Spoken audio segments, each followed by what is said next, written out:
माँ के पेट में बच्चा 9 महीना रहता है। 9 महीना आपको रूम में बंद कर दे, खिड़की भी लगा दे, केवाड़ी भी लगा दे, थोड़ा सा मात्र एक बीट ऊपर नीचा उत्तर दक्षिण, केवल एक बीट कटोरा घुसने मात्र, पानी घुसने मात्र जगह रहने दे। 9 महीना आपको बंद कर दे, कैसा लगेगा? उसी में लेटरिन रूम है, उसी में पैखाना है, उसी में पेशाब रूम है, और उसी में रहना भी है। 9 महीना कितना दर्द होगा? बोलिए, दर्द होगा? कितना दर्द होगा? 3 दिन में तो घाम जाइएगा, 1 दिन में तो घाम जाइएगा, 2 घंटा में तो मन अच्छा जाएगा। यहाँ 9 महीना की बात है।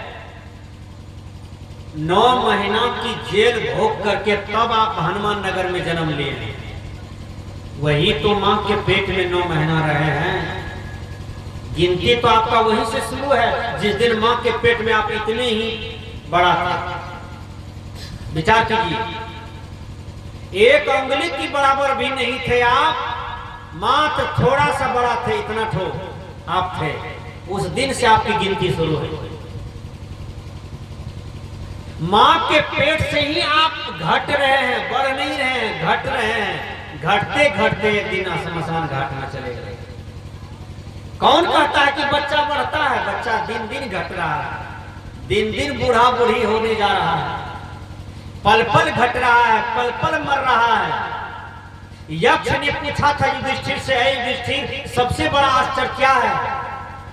का सबसे बड़ा आश्चर्य है कि जो जिंदा लोग हैं वो सोचता है कि 100 दिन हम ऐसा ही रहेंगे, जवान, ऐसा ही मकान, ऐसा ही खेत जमीन, ऐसा ही रहेंगे। लेकिन वो अभागा को ये ज्ञान नहीं है कि जब 10 नंबर वाला दादाजी मट्टी में चला गया, 9 नंबर वाला दादाजी मट्टी में मिल गया, तो हमारा भी तो समय आ ये रहा है, हम भी हनुमान नगर छोड़ करके एक दिन मट्टी में मिल जाएंगे। यही तो सबसे बड़ा आश्चर्य है कि आदमी को अपनी मृत्यु दिखाई नहीं पड़ता। अपनी मृत्यु को यदि वह बराबर देखते रहे तो वह किसी भी प्रकार का पाप नहीं कर सकता। संत कहते हैं, जब मैं रहला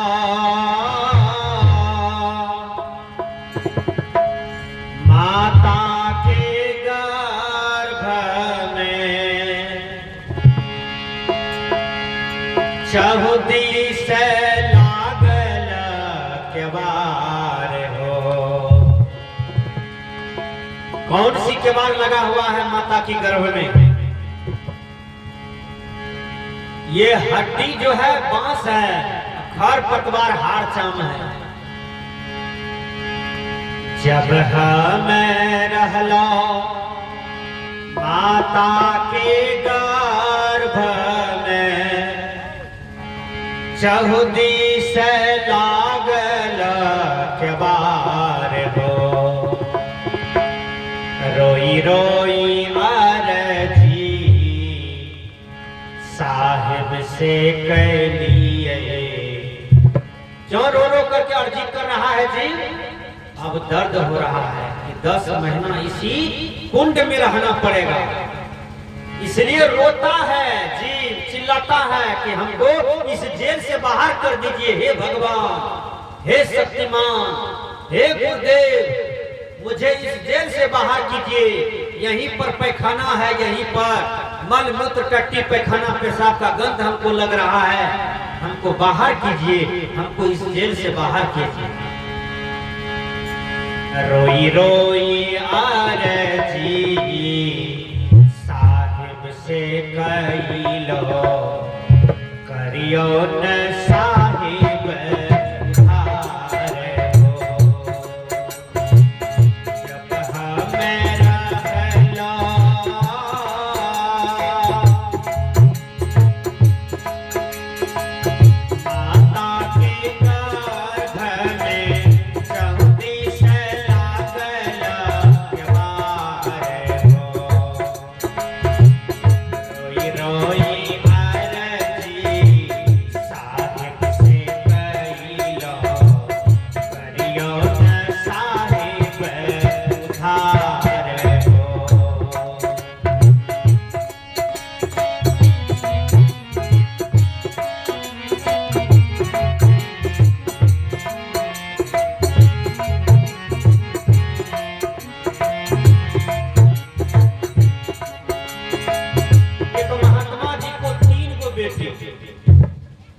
तीनों बेटी तो बड़ा सुंदर देखने में। तीनों बेटी का ब्याह कर दिया। महात्मा जी के आश्रम में ये कुतिया रहती थी, कुतिया। तो कुतिया बहुत महात्मा जी का देख रेख किया था। तो महात्मा जी सोचे कि क्यों नहीं इसको भी बेटी बना करके हम उद्धार कर दें। तो अपनी शक्ति से वो कुतिया बेटी को लड़की बना दिया, जवान लड़की, वो खूबसूरत लड़की। तो कुतिया बेटी जवान हो गई। जवान बेटी का शादी किया महात्मा जी। वो अमीर घर में शादी हुआ, वो बढ़िया लड़का से शादी हुआ। 1 साल के बाद महात्मा जी लिया चुट्टा कमंडल कहा जाते हैं, चारों बेटी का रिजल्ट लेते हैं ससुराल में। चारों बेटी का रिजल्ट कैसा है? 3 बेटी जो महात्मा जी का निजी था, वो तीनों बेटी का रिजल्ट बढ़िया था। पति का सेवा, सास ससुर का सेवा, काम, सब चीज बढ़िया। अब कुतिया बेटी का रिजल्ट गड़बड़ था। क्या गड़बड़ था? वो तो कुत्ता जोनी में था, उसको तो हार चाम चोभने का आदत था, संस्कार लगा हुआ था। उसको जो शादी कर दिया अमीर घर में, अब चमड़ा का जितना भी सामान था कुतिया सब चिबा चिबा के खा गया, चोरा चोरा विचार। चमड़ा का चप्पल तक नहीं रहा, सब चुरा चुरा के खा गया। अब पूरे घर का लोग परेशान कि चमड़ा का कोई भी सामान नहीं है घर में, सब खत्म हो गया, क्या बात है? अब विचार। एक दिन उसका दूल्हा सोचा कि आज तो बनमनखी से चमड़ा चप्पल लाए हैं, देखें आज भर रात जगल रहते हैं, क्या होता है? आखिर होता क्या? चमड़ा का खंजरी था दादा वाला, वो खा गया। चमड़ा का ढोलक था, वो खा गया। हैं? चमड़ा का जूता था, वो भी खा लिया। चमड़ा का कितना चप्पल था, सब खा गया। चमड़ा का चप्पल पहन करके कितना मेहमान आया, वो सब खा गया। क्या हो गया? विलुप्त हो गया। वो दुल्हा राम जग करके रहा भागा। जब रात का 12-1 बज गया, तब कन्या आसन को छोड़ करके दुल्हा का चप्पल आया हपकने के लिए। वो चिबा दांत से काट काट करके खा रही है। तब दुल्हा उसका पकड़ा हाथ, कहा ये तुम क्या कर रही है? कहा हम आपकी पत्नी हैं, पूर्व जन्म में हम कुतिया थे, वहीं से चमड़ा खाने का जो हमारा संस्कार है ना, सबसे बढ़िया चमड़ा खाने में चोभने हमको लगता है, बड़ी स्वादिष्ट लगता है, हमको छोड़ दीजिए, खाने दीजिए। पूर्व जन्म का संस्कार गड़बड़ी है तो इस जन्म में भी वह संस्कार गड़बड़। इसलिए आप अपने जन्म को ठीक कीजिए यहीं पर। अभी यदि हार मान शोभिएगा तो मर करके वही कुत्ता जोनी में जाना होगा, बिल्ली जोनी में जाना होगा, बाघ जोनी में जाना होगा। क्योंकि यहाँ मछली चोभने का संस्कार जो है, यहाँ गाय खाने का संस्कार है, बकरी खाने का संस्कार है। मरिएगा तो 84 लाख जोनी में चला जाइएगा, वहां पर वो खाइएगा।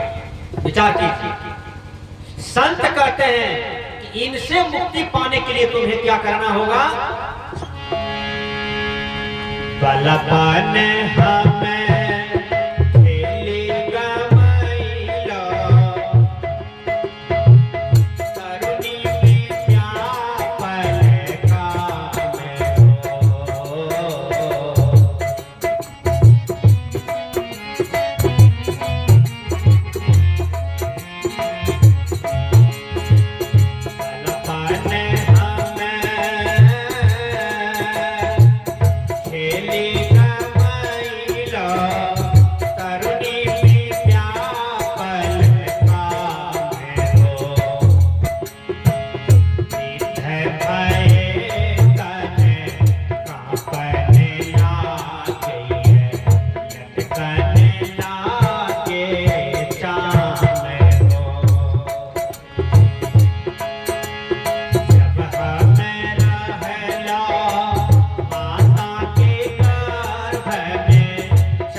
हमेशा राम राम बोलते रहिए मने मन, सब काम कीजिए हे राम हे राम, सतनाम सतनाम, जय गुरु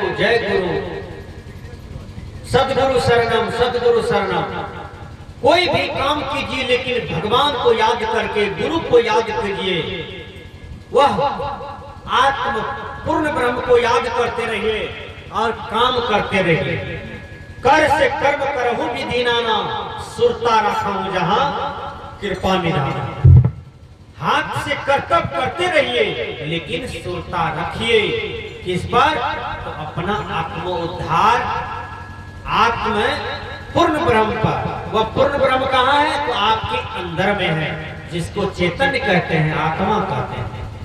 संत कहते हैं बालापन खेल में बीत जाता है, जवानी विषय भोग में बीत जाता है और बुढ़ापा में हार चाम लटक जाता है, रोग पकड़ लेता है, कफ पीत बात धर लेता है।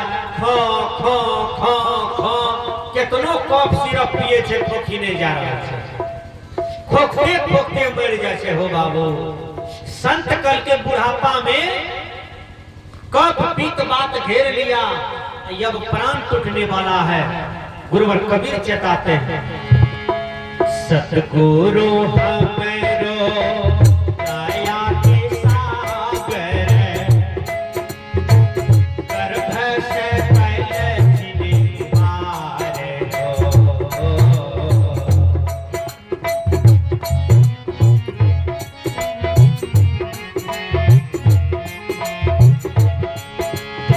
सतगुरु हमरो दया के सागर, गर्भ से पहले जिन्हें मारे हो।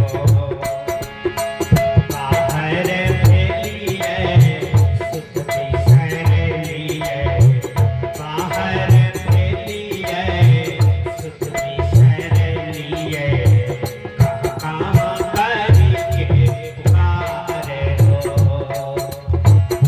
जब हमें रहलो माता के गर्भ में, चहुदी से लागल मारे हो। जब हमें रहलो माता के गर्भ में, चहुदी से लागल मारे हो। रोई रोई अर्जी साहिब से कइलो, करियो न साहिब उधार हो, करियो न साहिब उधार हो।